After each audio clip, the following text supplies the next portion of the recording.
기도하겠습니다. 여호와여, 주께서 나를 살펴보셨으므로 나를 아시나이다. 주께서 내가 또 일어섬을 아시고 어리석어 나의 생각을 알게 하시오며 나의 모든 길과 내가 눕는 것을 살펴보셨으므로 나의 모든 행위를 익히 아시나이다.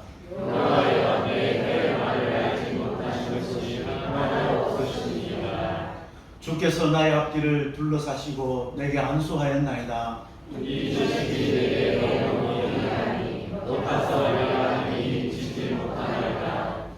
내가 주의 영을 떠나 어디로 가며 주의 앞에서 어디로 피하리이까? 내가 하늘에 올라갈지라도 거기 계시며 서로의 내 자리를 펼지라도 거기 계시니라. 내가 새벽 날개를 치며 바다의 끝에 가서 거주할지라도 거기서도 주의 손이 나를 인도하시며 주의 오른손이 나를 붙드시리라. 아멘. 할렐루야. 우리 사랑하는 성도님들, 지난 한 주간 동안도 평안하셨습니까?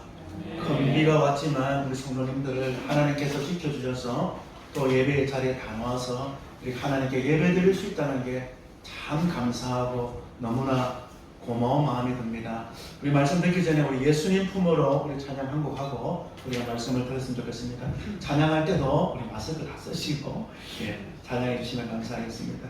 크게 안 부르셔도 됩니다. 인생길 험하고 마음 짓죠.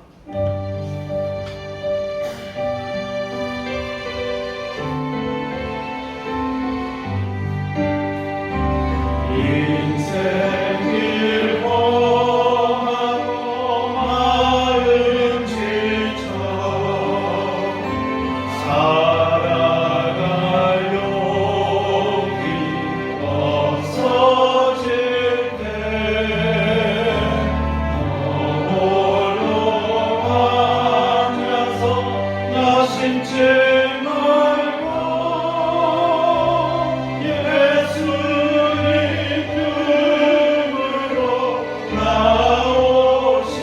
예수님은 나의 생명, 예수님은 나의 생명, 믿음, 소망, 사랑 되신 십자가 보혈 땅 위에 섬길러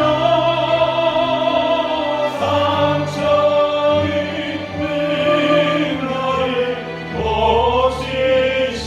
1절 한 번만 더 하면 인생길 험하고 인생길 험하고 마음 지쳐 살아갈 용기 없어질 때 너 홀로 앉아서 낙심치 말고 예수님 품으로 나오시오. 예수님은 나의 생명, 믿음, 소망, 사랑 되신 십자가 보혈 자 위에 섬길러 상처 입은 너를 고치시리.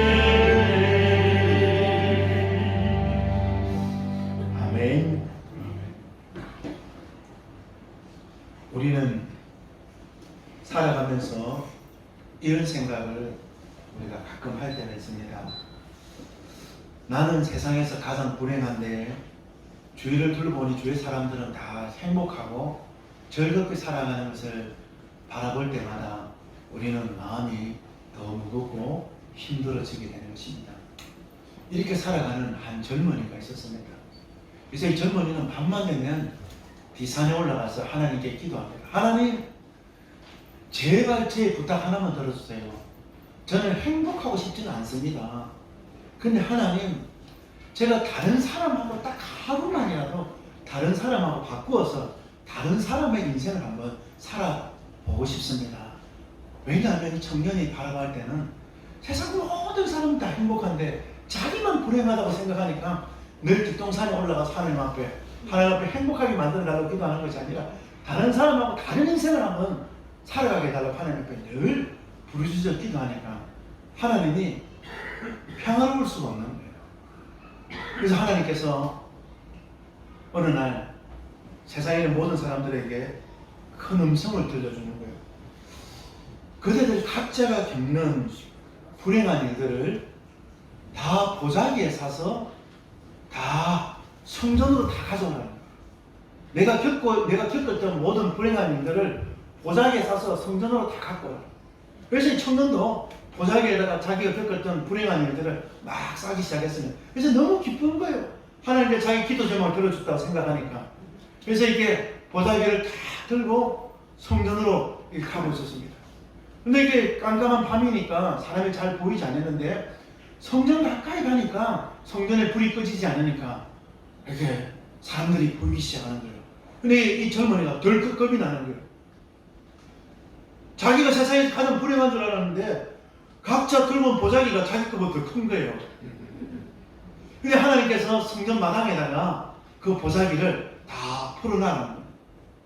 그래서 이 청년도 마당에다가 자기 불행한 일들을 다 펼쳐놓았습니다. 그러면서 하나님께서 뭐라고 말씀하시냐면 각자 자기가 가져가고 싶은 보자기를 각자 가져가서 하나씩 들고 가라는 거예요. 그래서 그때부터 재밌는 일이 벌어지기 시작합니다. 전부 다 뛰기 시작하는 거예요. 어디를 뛰냐? 다른 사람이 자기 보자기를 가져갈까봐 자기 보자기 붙들기 위해서 뛰어가기 시작하는 거예요. 여러분, 이런 심리를 심리학에서는 상방비교라고 합니다. 특별히 우리나라 사람들 기질이 여기에 많이 해당됩니다.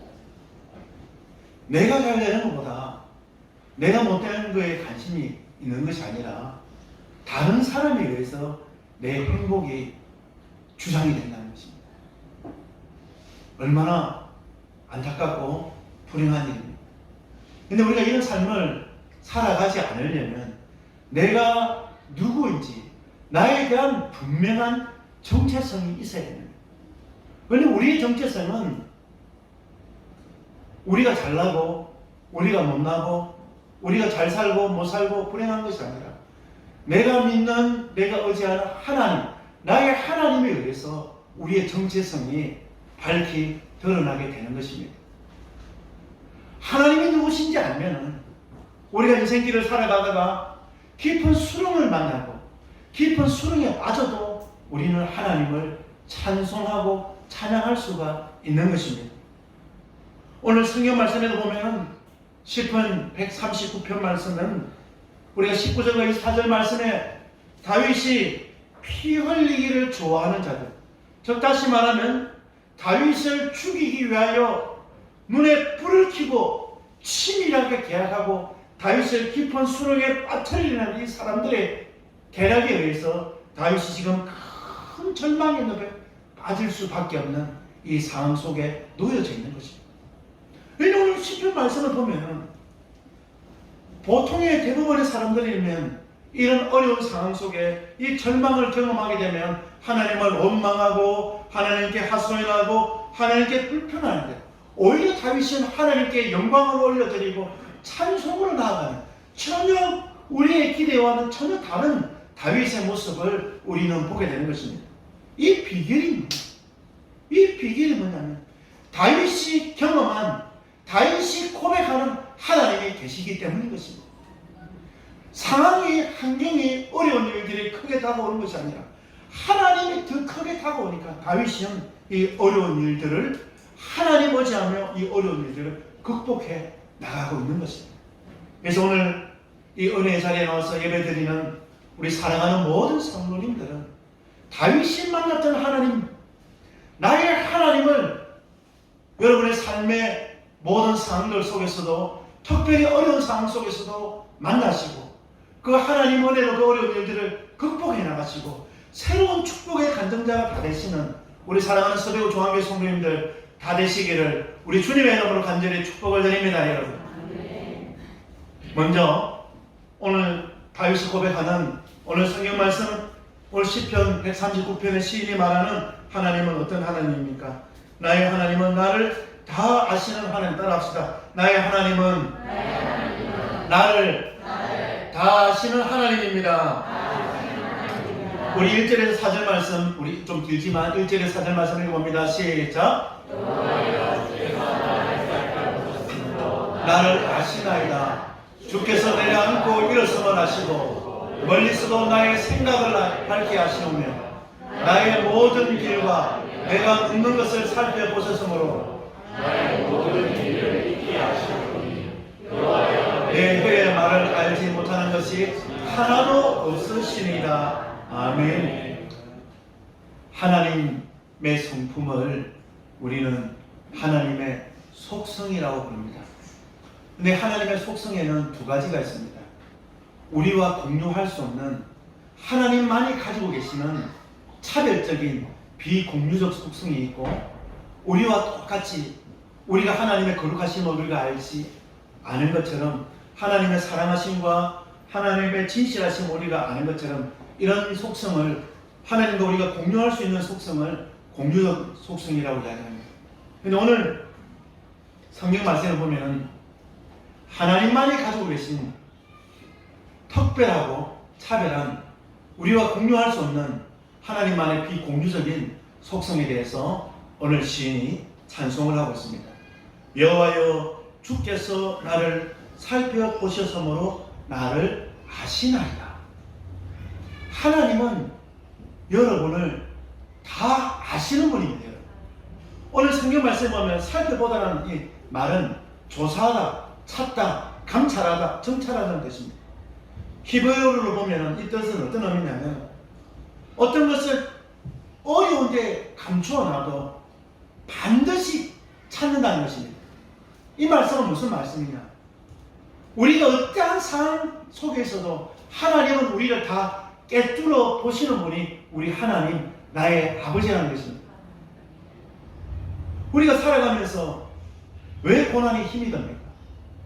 왜 고통의 무게보다 힘들어하는 것, 고통의 무게 때문에 힘들어하는 것이 아니라 주위 사람들 시선 때문에 우리를 왜 이렇게 힘들어해야 되는 것입니까? 내가 지금 당하고 있는 고난이 아무도 모르고 나 혼자만 당하고 있다는 생각이 크기 때문에 우리가 더 고난이 더 어려운, 주위에는 사랑하는 가족도 있고 아내도 있고 아들과 자식과 딸이 있어도, 주위에는 내가 어렵다 하면 도와줄 부모님이 계셔도 어려운 일을 다 만나게 되면 나 혼자만 이 어려움을 겪고 있다는 이런 생각 때문에 우리는 더 어려움이 더 크게 가고 있게 됩니다. 그래서 오늘 다윗은 뭐라고 이야기하면 하나님은 내가 고백하고 내가 의지하는 하나님은 그렇지 않다는 것입니다. 하나님은 내 패도까지 다 꿰뚫어 보시는 분이 우리 하나님 아버지라는 것입니다. 그것을 더욱더 구체적으로 어떻게 설명하고 있습니까? 2절 3절 한번 읽어볼까요? 2절 3절 시작. 주께서 내가 안고 일었음을 아시고 멀리서도 나의 생각을 밝게 하시며, 예, 주께서 내가 뭐하고요? 안고 일었음. 여러분 어떨 때 앉았습니까? 일하다가 쉴 때에 앉아. 이게 앉는다는 것은 우리의 쉼을 나타내는 거예요. 일어서면 우리가 열심히 일함을 나타내는 겁니다. 그래서 일하고 쉬는 것, 이것은 우리 모든 인생살이를 나타내는 이 시적인 표현인 것입니다. 하나님은 우리가 살아가는 모든 삶을 다 꿰뚫어 보신다는 겁니다. 내가 일할 때뿐만 아니라 내가 잠깐 쉬는 그 쉬는 가운데 있어도 하나님은 나를 다 아시는 분이 우리 하나님 아버지입니다. 내가 지금 무슨 생각하고 내가 지금 어떤 어려움 때문에 고민하고 잠 못 드는지 하나님은 다 아신다는 것입니다. 3절 말씀에 보면 더욱더 구체적으로 하나님은 어떻게 합니까?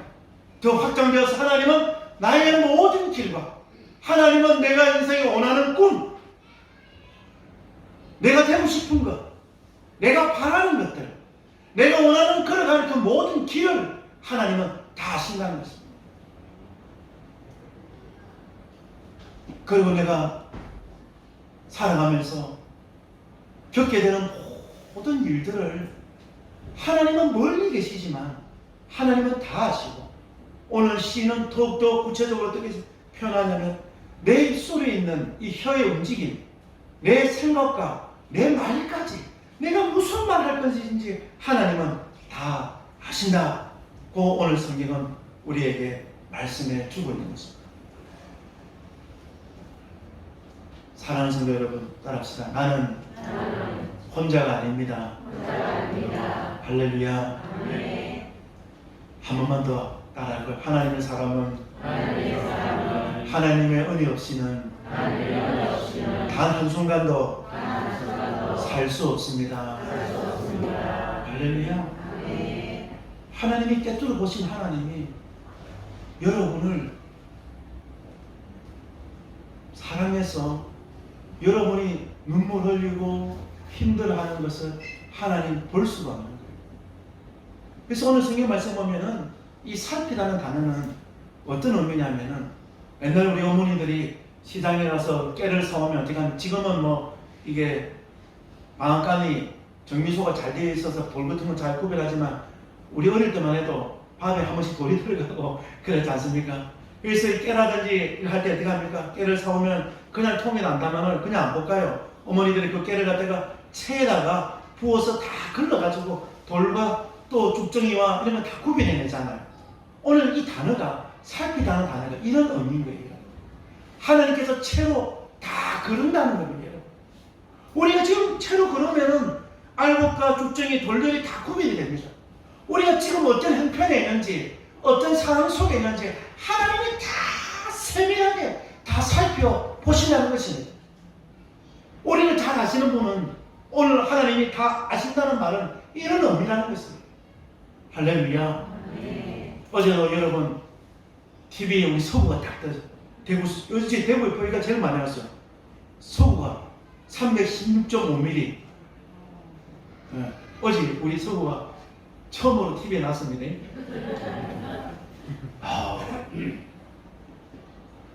저는 이렇게 하나님 제발 주일날만 비 안 온대요.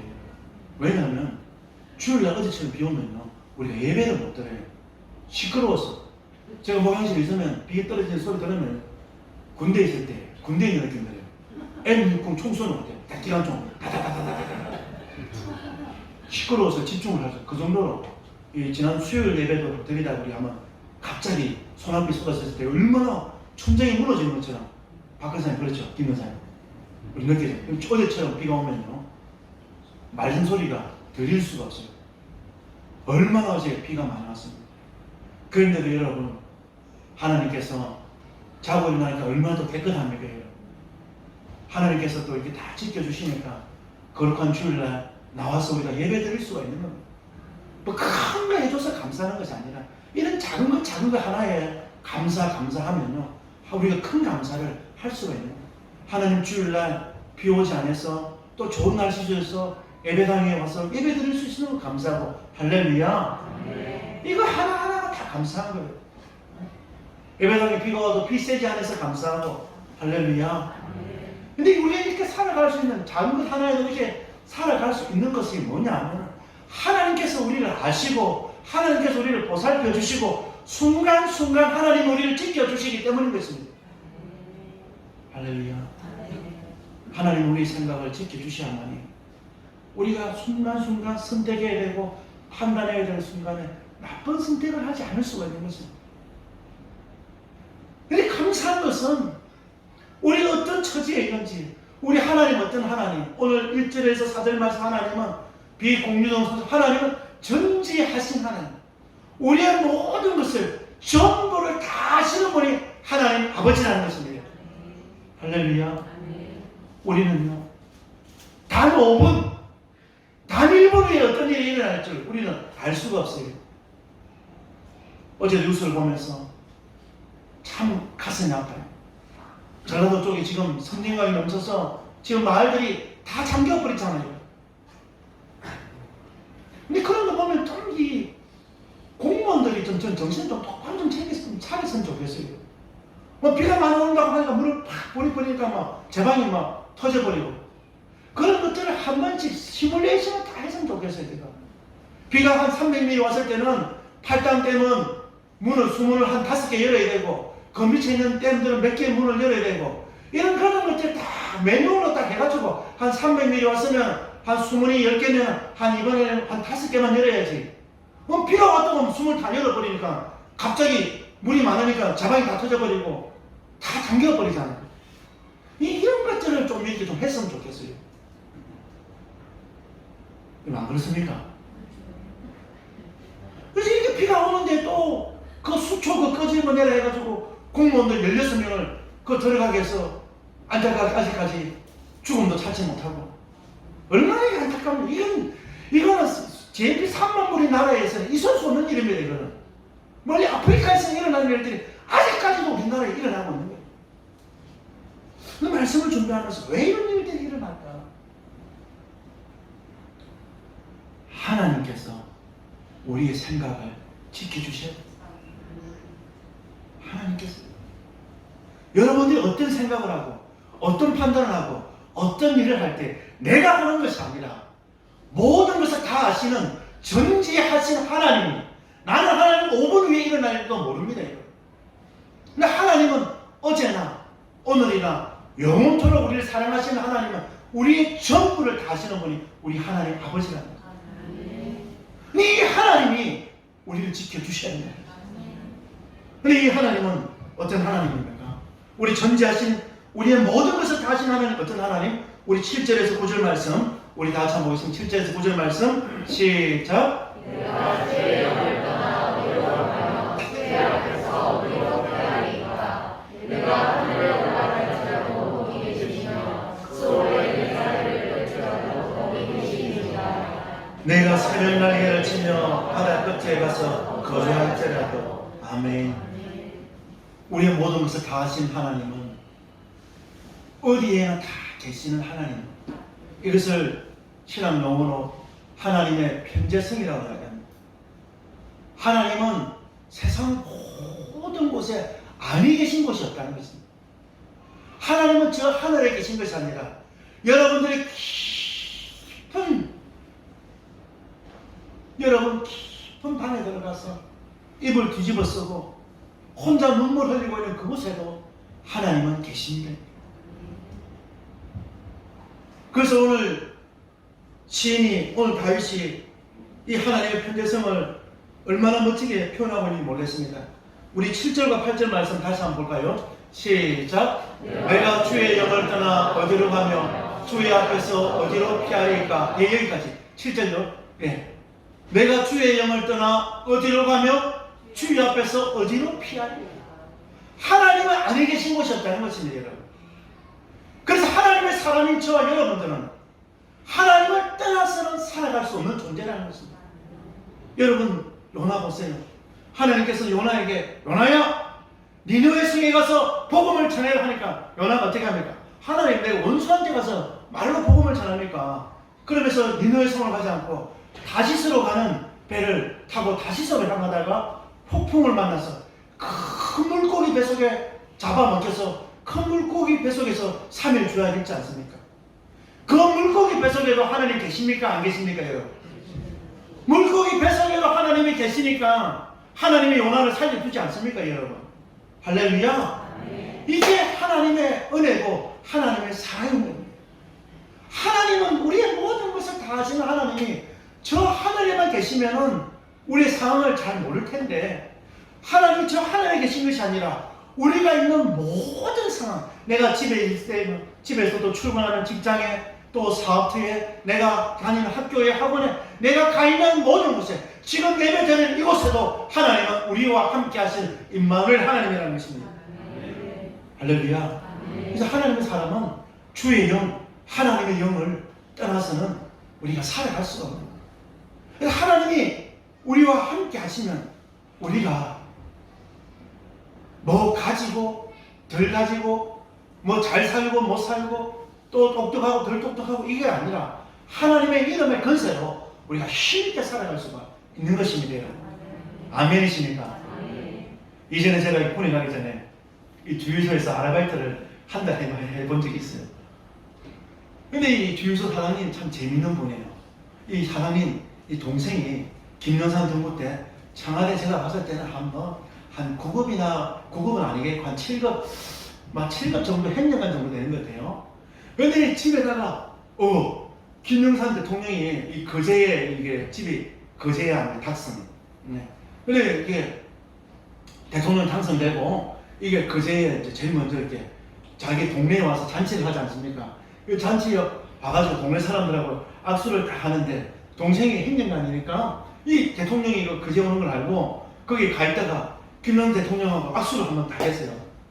그러니 그 사진을 갖다 크게 인쇄를 해가지고 몇 개나 이게 다 붙여놔요. 사무실에도 붙여놓고 뭐 집에도 붙여놓고 막 그러면서 사람들 오면 뻥을 치는 거예요.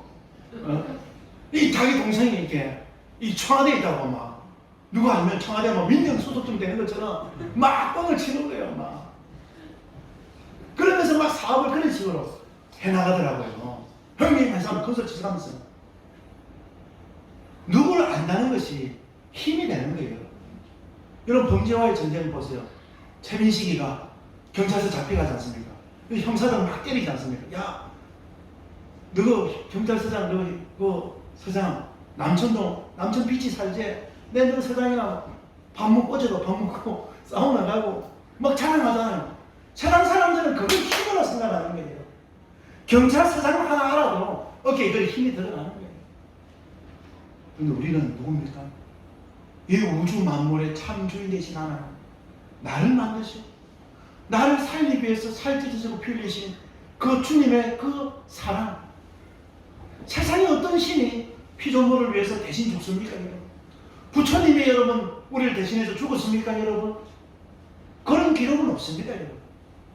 부처님이 세상을 만드셨습니까? 그런 기록도 불교에는 없습니다, 여러분. 유일하게 이 우주 만상을 창조하신 창조의 사역이 기록되어 있는 책은 성경밖에 없습니다. 사람을 이렇게 구체적으로 만든 하나님의 형상으로 만든 그 가정에 기록되어 있는 책은 성경밖에 없습니다. 여러분. 학교 선생님들 뭐 아니야. 애니메 리시 보면 있어. 이집트 스라이드 보면 있어. 수메르 시나이드 보면 있어. 한번 읽어보세요. 있는지. 비슷하게 하기가 있지만 이렇게 구체적으로 하나님 우리를 사랑한다는 내용을 담고 있는 책은 성경밖에 없습니다. 근데 이 하나님은 어떻게 하십니까? 저 하늘에만 계신 것이 아니라 아니 계신 곳이 없는 우리의 모든 상황 속에 다 거하신다는 것입니다. 그래서 우리는 하나님을 떠나서는 살 수가 없다는 겁니다. 근데 이 하나님은 8절 말씀 봅니다. 8절 읽어봅니다. 시작. 내가 하늘에 올라갈지라도 거기 계시며 소원의 내 자녀를 걸지라도 거기 계시며. 하나님이 어디에 있습니까? 하늘에 올라가도 하나님 계십니까? 안 계십니까? 하늘은 가장 높은 곳을 의미합니다. 수월은 어떤 것입니까? 땅 깊수고. 수월은 가장 낮은 곳을 의미합니다. 하나님은 가장 높은 하늘에도 보시고 가장 낮은 땅에도 땅속 깊은 곳 것이 하나님은 계시다는 것입니다. 또 하늘은 어떤 것입니까? 여러분 하늘은 가장 좋은 것을 의미합니다. 여러분 우리가 기분이 로또 복권에 당첨 안 돼봤지만 로또 복권에 한 1억짜리 당첨되면 여러분 기분이 좋아요? 안 좋아요? 마음이 어디까지 날아갈 것 같아요? 하늘까지 이렇게 표현을 쓰잖아요.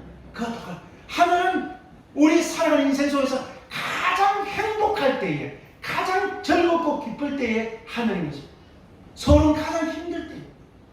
이 말은 바꾸고 말하면 하나님은 우리가 좋고 행복하고 기쁠 때만 계신 분이 아니라 하나님은 우리가 좋고 기쁠 때도 계시고 소울에 떨어져서 가장 인생의 최악을 겪고 있을 때도 하나님은 변함없이 우리와 함께 하시는 분이 우리 하나님 아버지라는 것인데요.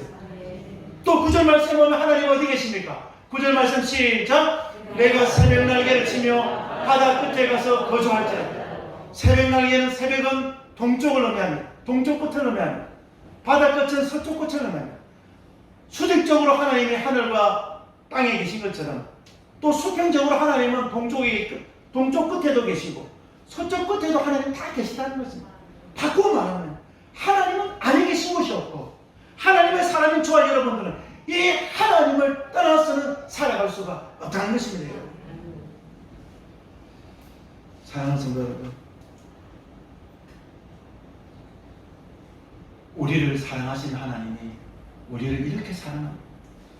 우리 안고 일어섬을 다 하시고 우리가 인생살이를 전부 다 하시고 멀리서도 다 하시는 분이에요. 우리를 위로하고 우리를 세우고 우리를 축복하기 위해서 아닌 것이 것이 없고 기쁠 때나 슬플 때나 상황에 관계없이 하나님은 우리와 함께 하시는 임마누엘 하나님이라는 것입니다. 그런데 이 하나님이 어떻게 우리를 사랑합니까? 우리 10절 말씀 우리 한번 볼까요? 10절 말씀 시작. 거기서도 주의 손이 나를 인도하시며 주의 오른손이 나를 이끄시리라. 아멘. 하나님이 그냥 우리의 모든 상황을 아시고 하나님이 계시고 그게 끝이 아니에요. 하나님은 분명한 목적대로 하나님 움직이시네. 그래서 거기서 우리 하나님의 경륜이라고 부릅니다. 하나님은 그냥 대충 하시는 분이 아닙니다. 하나님은 또 계획대로 그 계획 안에서 하나님은 늘 이게 일해 가시는 거예요. 근데 하나님이 동쪽 끝에 계시고 서쪽 끝에 그냥 계시는 것이 아니라 10절 말씀 보면은 거기서도 주의 손이 나를 인도하시며 주의 오른손이 나를 붙들어 주십니다. 하나님은 우리를 붙들기 위해서 하늘 끝에 계시고 땅 끝에 계시고 동쪽 끝에 계시고 서쪽 끝에 계시다는 거예요. 우리가 어려운 일 당하게 되면 우리가 흔들리잖아요. 정신을 차릴 수가 없지 않습니까? 그런데 하나님께서 우리를 흔들리지 않도록 우리의 마음이 낭만하지 않도록 절망하지 않도록 나의 하나님 아버지가 우리의 마음을 다 붙들어 주신다는 것입니다. 마음을 붙들어 주셔야만이 우리가 그 어려운 일을 견딜 수가 있는 것입니다. 올해는 유난히 장마가 깁니다. 아직까지도 장마가 끝나지 않습니다. 이제 어제 아래 우리 입추가 지났지 않습니까? 이제 가을이 지났는데도 가을이 시작됐는데도 이제 아직까지 비가 오는 것 같아요. 근데 여러분 또 감사한 것은 중국은요 우리보다 비가 더 많이 와요. 중국은 지금 이 후베이성 같은 경우는 3개월째 지금 비가 오고 있습니다.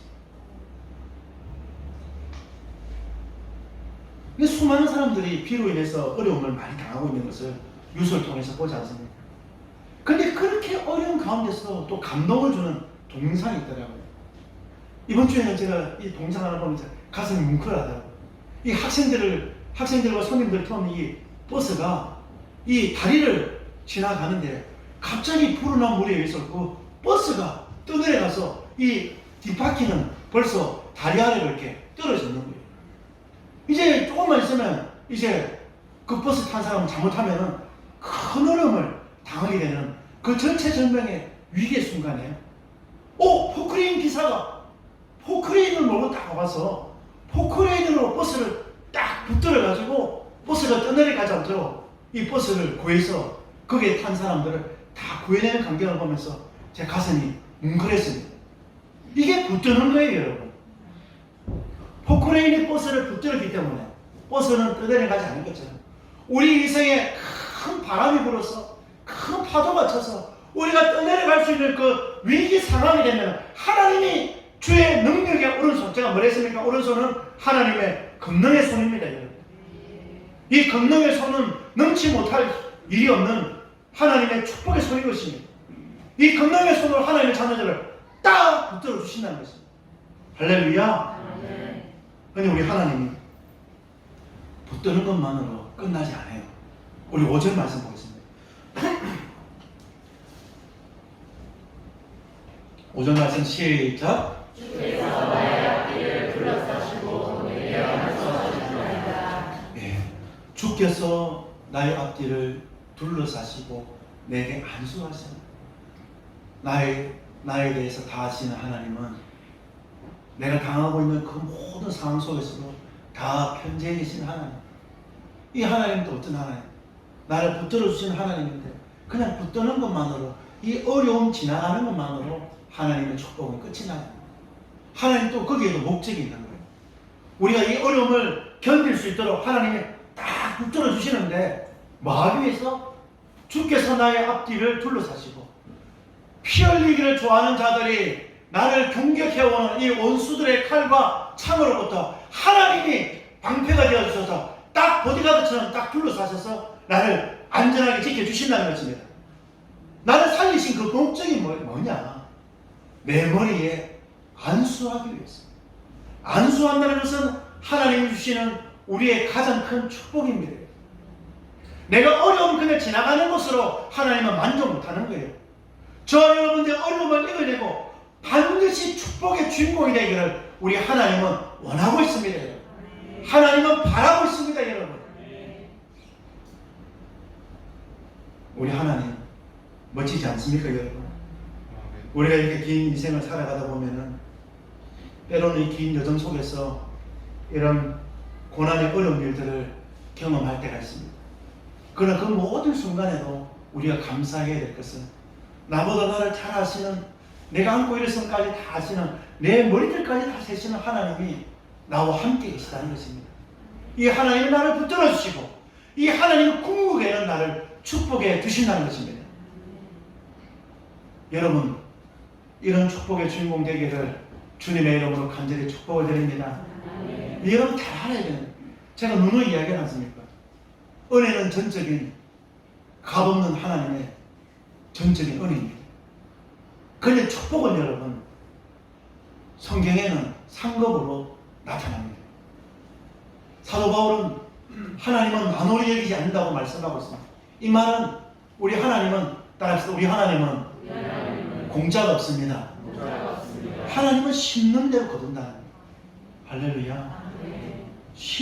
무엇을 심느냐에 따라서 우리 운명이 결정이 나는 거예요. 세상의 것들을 계속 심으면 세상의 것들을, 여러분 이거는요, 콩 심은 데 뭐가 납니까? 여러분 팥 심은 데 뭐가 납니까? 이건요 생물학적 진리입니다. 콩 심은 데 팥은 안 나요. 팥 심은 데 콩은 안 나요. 이게 진리입니다. 무엇을 심느냐에 따라서 우리 운명이 바뀌게 됩니다. 우리 하나님은 이렇게 우리를 사랑하시고 이렇게 우리를 잘되게 하기 위해서 하나님은 잠도 주무시지 않고 모든 곳에 계시고 우리를 붙들어 주시고 우리를 축복해 주시고 우리를 도와주려고 하나님이 이렇게 몸부림치는데, 우리가 요나처럼 하나님의 말씀에 불순종하고 이 다시서로 가는 배 안에서 잠만 자고 있으면 하나님이 우리를 축복해 주시겠습니까?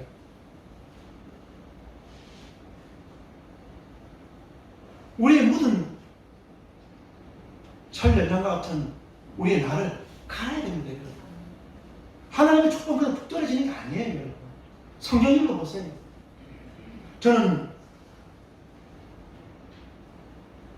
혈압 때문에 이렇게 혈압약 안 먹으려고 이게 걷기를 시작한 지 벌써 5년이 됐더라고요. 페이스북에 보니까 5년이 됐더라고요. 네, 운동 시작한 지 5년 됐다고 딱 뜨더라고요. 근데 여러분, 제 휴대폰에 보면 이게 어플이라는 게 있습니다. 그거 보면요, 전 세계에 제가 가진 휴대폰을 가진 사람들이 걷기를 하는 어플이 깔아진 사람들의 그 매일매일 그 등수가 쫙 나옵니다. 몇백만 명이 쫙 나오고 거기서 제 등수가 몇 등이 딱 나오고 또 프로테이지로 몇 프로가 딱 나옵니다. 저는 하루에 1시간 이상씩 보통 걷습니다. 그리고 하루에 한 10,000보 이상씩 제가 무조건 걷습니다. 그럼 제가 이게 몇 등 정도 되냐, 몇 프로 안에 되냐면은 보통 2%에서 5% 안에 됩니다. 전 세계 안에서. 나는 5% 안에 드는 사람입니다. 근데 여기 와서 제가 수요일은 제가 이렇게 말씀 준비하고 또 저녁에는 또 집에 가서 밥 먹고 촬영 운영을 하면은 그럴 시간이 없어요. 그래서 수요일만 이렇게 한 번씩 빠졌는데, 이번 주 어플을 보니까 제 등수가 2%에서 20%까지 뚝 떨어졌더라고요. 그래서 제가 마음을 닫았고 지난 일주일 동안 열심히 더 걸었습니다. 하루에 1시간 걸고 하루에 한 2시간씩 걸을 때도 있고 정신을 바짝 차리고 걸으니까 다시 5% 안으로 딱 들어가더라고요. 그러면서 제가 깨달음이 두 가지가 있습니다. 하나는 2%와 20%는 차이가 많이 나는 것처럼 보이지만 종이 한 장 차이입니다. 알겠습니까, 여러분? 학교에서 전교 10등하고 전교 한 50등까지는 차이가 문제 하나 차이인 거와 똑같은 거예요, 여러분. 근데 여러분 잘 알아야 됩니다.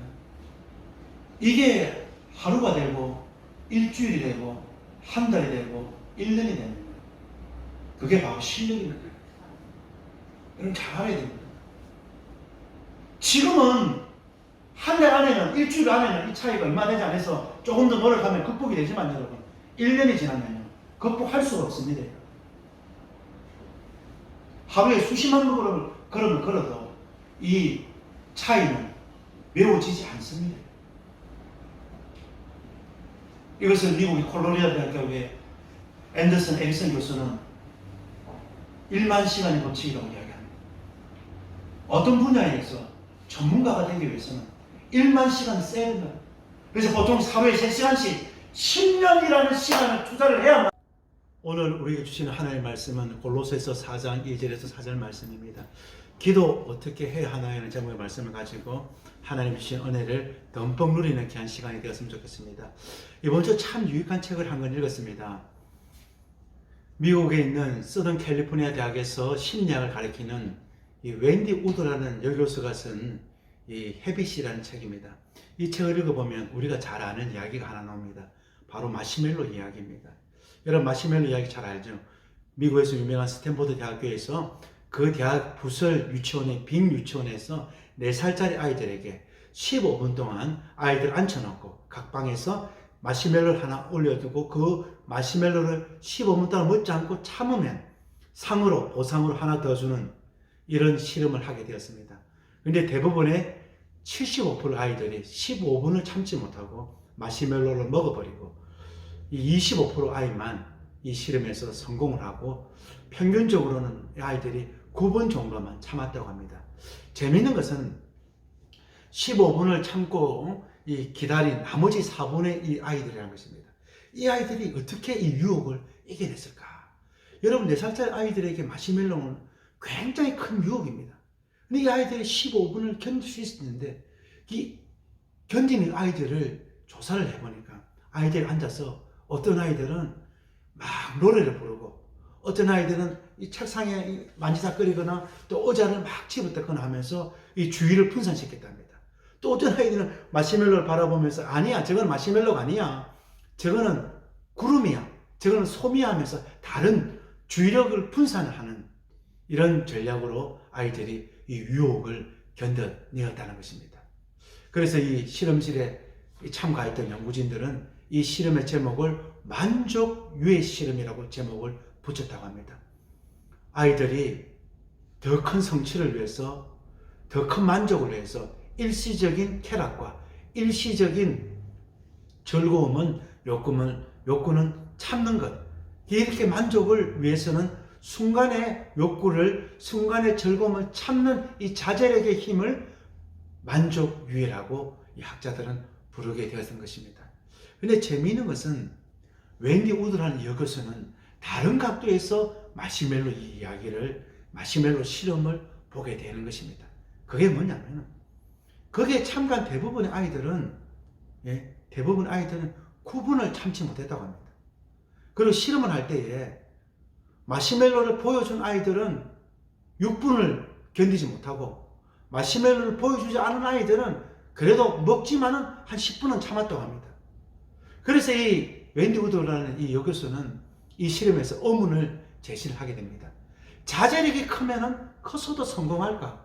사실 대부분의 아이들은 참은 아이들은 다른 아이들에 비해서 더 좋은 청소년기를 보내고 좋은 대학을 들어가고 좋은 직장을 가지고 대부분 성공을 하게 되는 것입니다.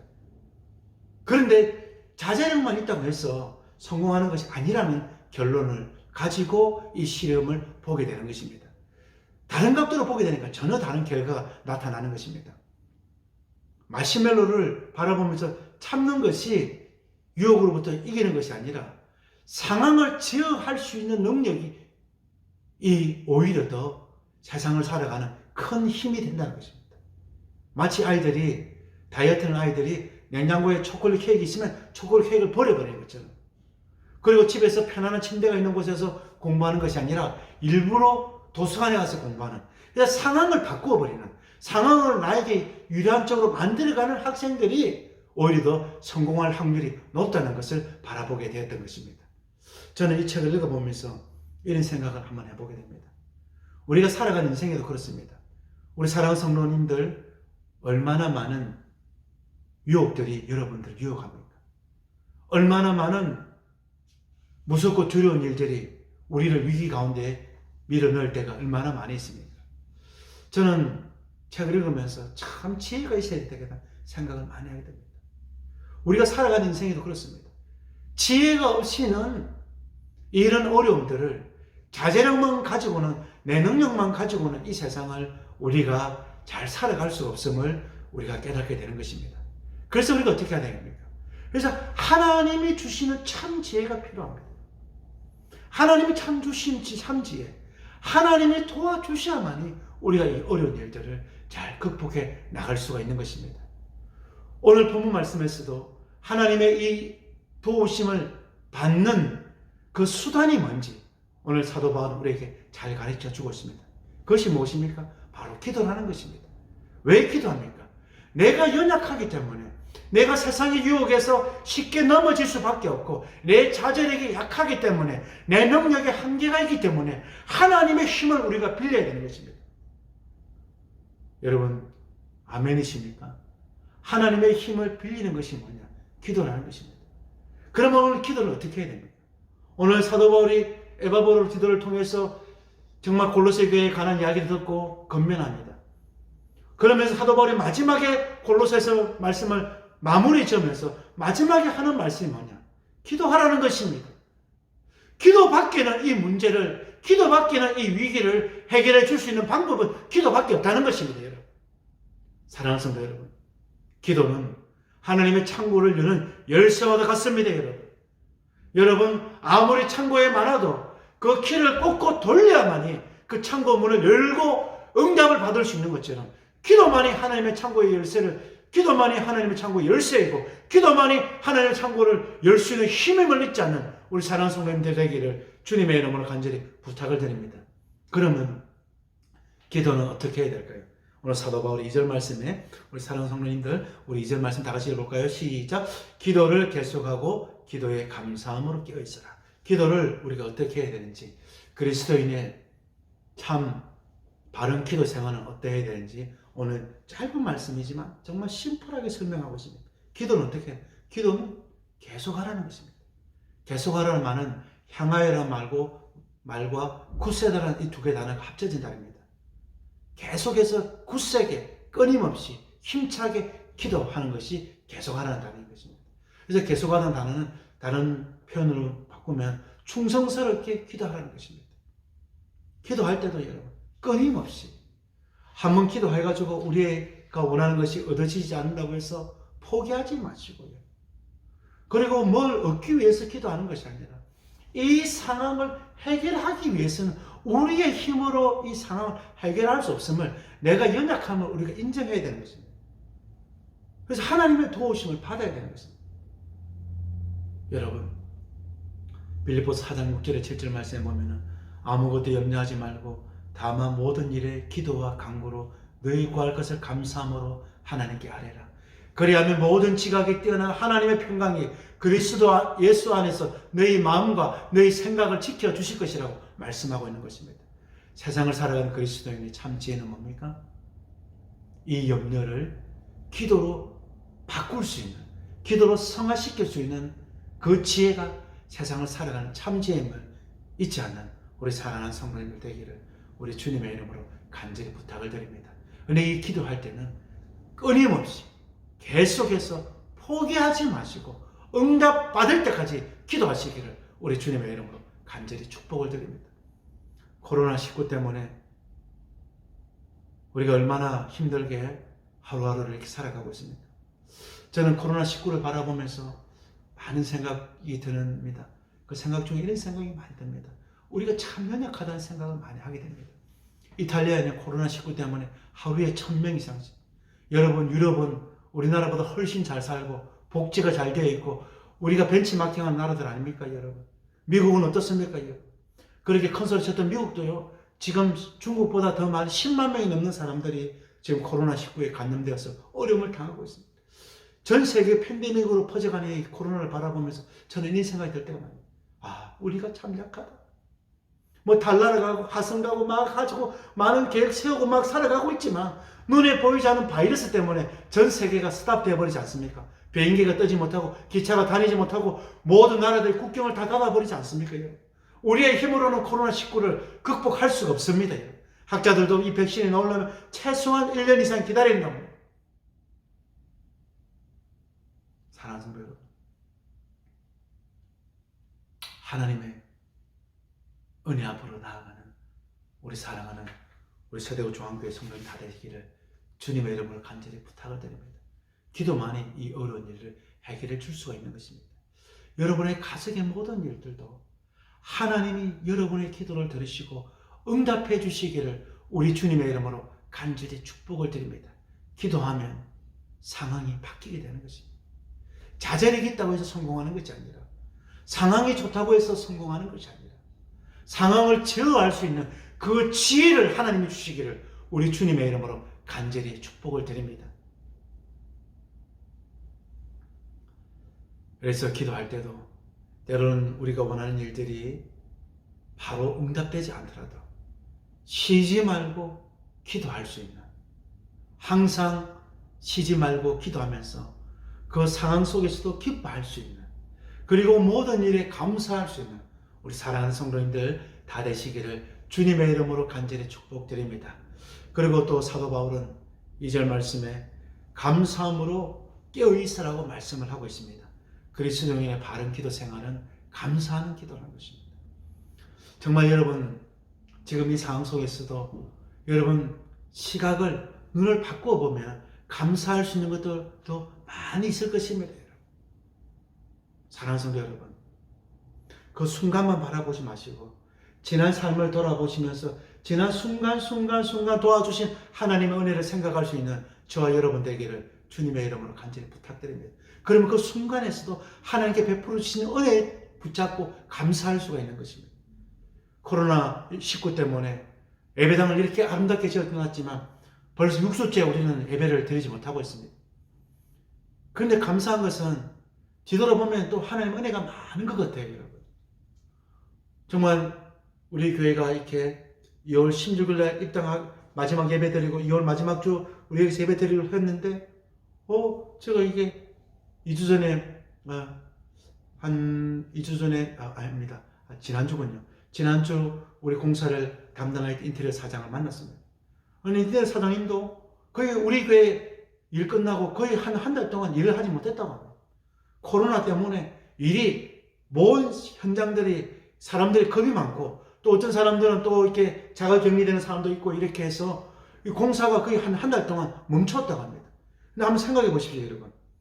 만약에 코로나가 이 발병되기 전에 우리가 공사가 끝나지 않았다면 우리의 공사가 이렇게 멈췄을 것입니다. 그럼 코로나 끝난 다음에 다시 우리 공사가 한 달 동안 공사가 되어서 우리가 일을 진행했겠습니다. 여러분 한번 생각해 보십시오. 교회 예배당 다 지어놓고 코로나가 탁 해서 우리가 지금 코로나만 끝나면 우리가 예배가 드릴 수가 있는 것입니다. 얼마나 감사합니다. 그래서 한번 순간순간 생각만 바꿔 보면 그 순간순간에도 우리가 감사할 것이 너무나 많이 있습니다, 여러분. 그래서 오늘 사도 바울이 하나님이 우리를 도와주셔야 되는데 그 은혜의 방편이 뭐냐? 그 도구가 뭐냐? 기도라는 것입니다. 근데 그 기도할 때 우리의 마음의 자세가 어떻게 되냐? 감사하며 깨어있으면서 기도하라는 것입니다, 여러분. 불평하지 마시고 하나님 주신 그 은혜에 감사하면서 기도할 수 있는 우리 사랑하는 성도님 다 되시기를 우리 주님의 이름으로 간절히 축복을 드립니다. 그리고 또 기도를 어떻게 해야 되는지 우리 3절 말씀 다 같이 한번 해볼까요? 시작. 또한 우리를 위하여 기도하되 하나님이 전도할 문을 우리에게 열어주사 그리스도의 비밀을 말하게 하시기를 구하라. 내가 이 일 때문에 매임을 당하였노라. 기도할 때도 우리 그냥 막 중언부언 기도하지 말고 감사하며 기도하고 깨어있어 기도하고 끊임없이 기도하면서 사도 바울이 3절 말씀에는 분명한 목적을 가지고 기도해라.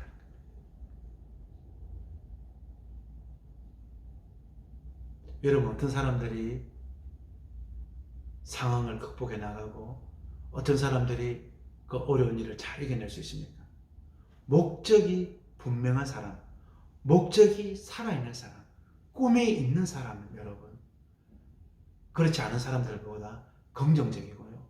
그렇지 않은 사람들보다 더 낙관적이고요.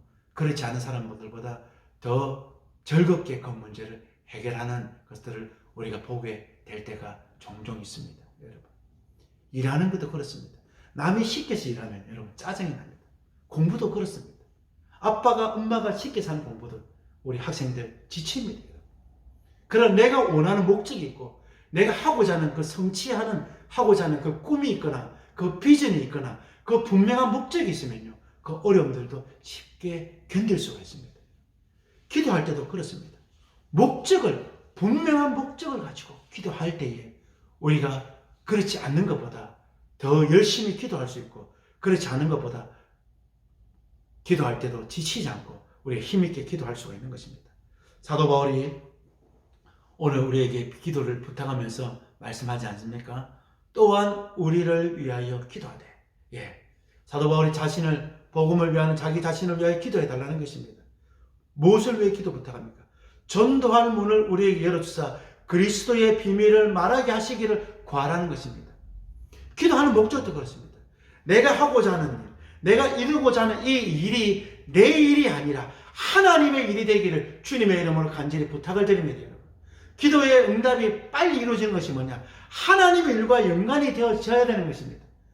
내가 하는 사업이 잘 되고 내가 하는 공부가 잘 되는 것이 아니라 내가 하는 사업이 왜 잘 되어야 되는지, 하나님이 하고자 하는 일, 복음에 전도하는 일에 이 사업이 쓰임받기 위해서 잘 되어야만이 내가 전도하는 일에, 하나님 복음 전하는 일에 헌신할 수가 있는 것입니다.